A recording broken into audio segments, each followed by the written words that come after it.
Before you pick an answer, pause on the real CISM trap. Security can analyze risk, but the business owns the risk decision.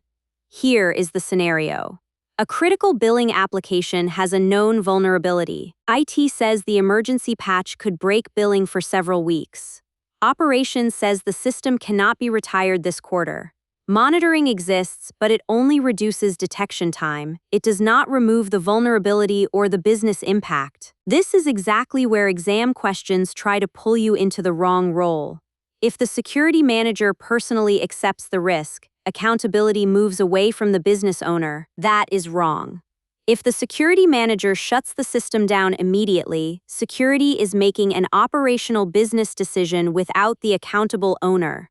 That is also wrong unless there is an emergency authority already defined. The CISM approach is more disciplined. First, assess likelihood and impact in business terms. Billing outage, regulatory exposure, customer impact, and compensating controls. Second, estimate residual risk after the current monitoring and any short-term controls. Third, compare that residual risk to the organization's risk appetite and tolerance. Fourth, present practical treatment options, patch with downtime, add stronger compensating controls, isolate the system, accelerate replacement, transfer part of the risk, or formally accept the residual risk. The key word is present.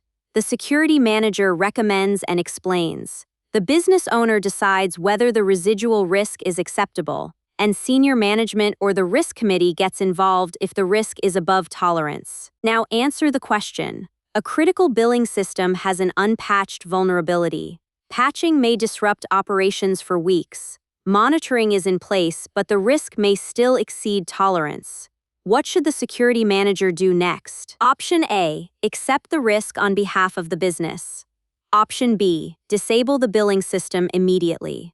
Option C, present treatment options and residual risk to the business owner. Option D, ignore it because monitoring exists. The best answer is option C, present treatment options and residual risk to the business owner.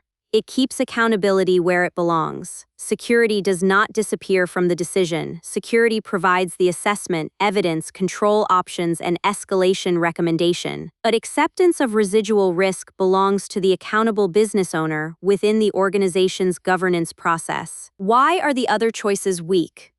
Option A is wrong because security cannot accept business risk alone.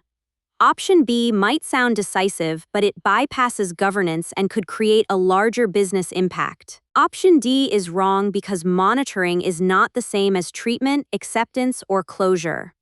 For the exam, remember this pattern: security advises, management decides, business owners accept residual risk. Anything above tolerance is escalated. When a question asks what the security manager should do next, look for the answer that provides risk information, treatment options, and governance-based ownership, not the answer where security grabs the business decision.